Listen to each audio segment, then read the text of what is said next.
Donald Trump is set to make his return to the White House, with Washington D.C. prepared to host his inauguration as the 47th President of the United States. Trump has made clear his commitment to the America First philosophy and has been outspoken in his disapproval of the United States tolerating nations whose actions don't align with U.S. policies. And for more on this, to discuss what South Africa is to expect during Trump's presidency, we're now joined by Northwest University's Professor Kedibone Phago. He joins us now via our video link. Professor, thank you so much for your time this evening here in SABC News. I mean, maybe first, just to give a glimpse to our viewers, let's start off here. What can we expect when Donald Trump is inaugurated tomorrow as the 47th President of the U.S.? Mbali, thank you for having me. I think it's quite an important moment for the politics that lean towards the right globally. That is getting more of a boost. And what we normally see as some of the features of this kind of politics is that they are largely a bit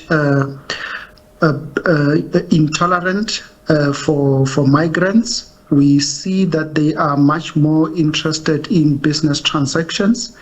And, you know, they're not really very cozy with developing nations kind of relationships. And South Africa falls under such kind of categories. So we see as well as so for South Africa and many African countries, one big issue that will be on the agenda and that we need to really be looking out for is the AGOA relations that has been business relations that have been taking place. Yeah, and also maybe let's first begin, with the developments for the people of America and the United States. And, when his first stint in office, that is Donald Trump and his MAGA fans, Make America Great Again, and now his commitment to saying, put America first.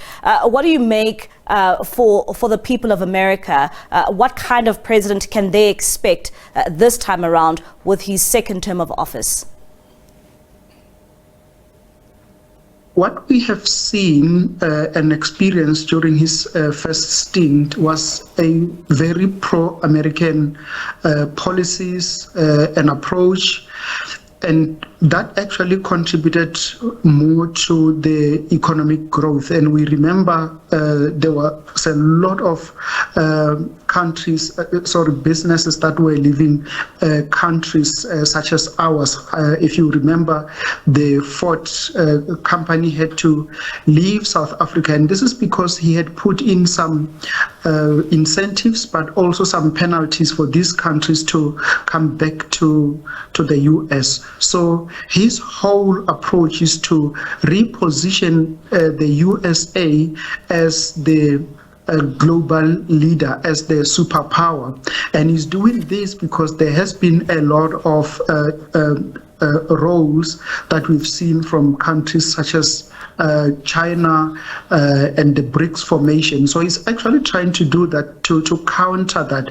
And he understands that it's going to be very difficult to have the US allies to counter this kind of blocks if U.S. economic position is as weakened as it is now. So he's very pro-American. And what then does this say, for the African continent? You touched on it a bit earlier on. Where does it place the African continent and, where they are economically and where they are basically in terms of their positioning in the world?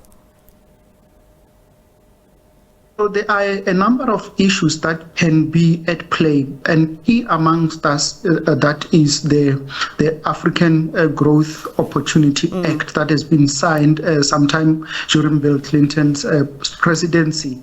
So this is a arrangement with African countries to allow businesses from Africa to access U.S. markets and not really get to have tariffs imposed on them. So this is highly lucrative for African countries, and especially for South Africa, which is one of the biggest beneficiaries of the AGOA relations. So it's quite important that our diplomats and our government should find ways of making sure that there is some level of sanity and cordial relationship with the Americans if they are actually interested in maintaining economic growth and job opportunities on the continent.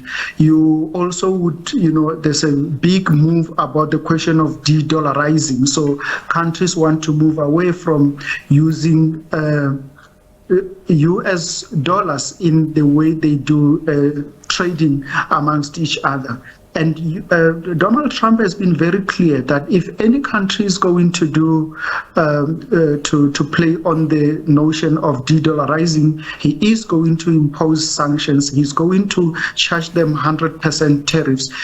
Countries such as South Africa do not have economic muscles to stand for any US sanction. It will really frustrate and kill our economic activity. So we need to be very careful in the manner that we want to engage Americans during Donald Trump's tenure, because Donald Trump is known for doing what he says is going to do. So you want to have our diplomats very ready to understand how to strategize in dealing with administration. And many have said that really the approach to South Africa is going to be quite a tough stance that America will take under the presidency of Donald Trump. At the same time, I mean, the relationship has not really been a great one in recent years, right? Especially when you look at the situation with South Africa's stance when it comes to Russia and Ukraine, and at the same time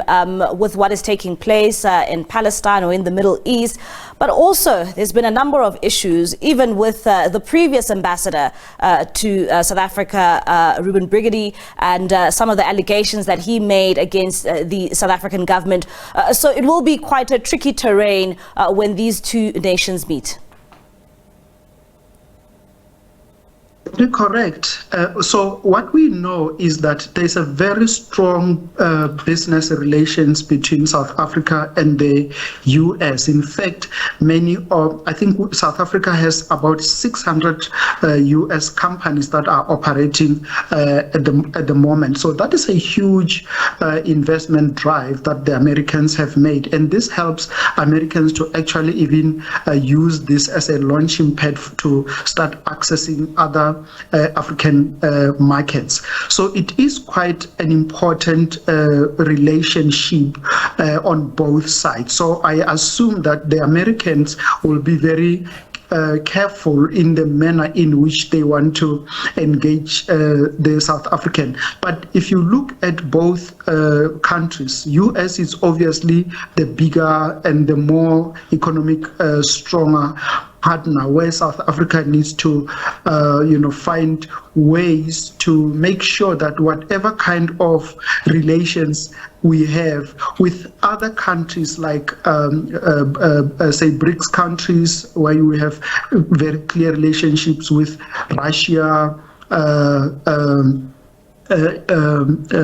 thinking also of China, which are not really very friendly to the US, and US does not actually like the kind of relations that we have with these countries. So we need to be able to create platforms where we are able to debate and assert South Africa's positions. So for example, you will need platforms where you've got our diplomats, our intellectuals, even in the US, to be able to assert South Africa's thinking and position on why we behave in the manner in which we do, and what is our national and foreign interest as a country. And because this is often lacking, it actually confuses countries such as the US on what we really stand for as a country. All right, Professor, thank you so much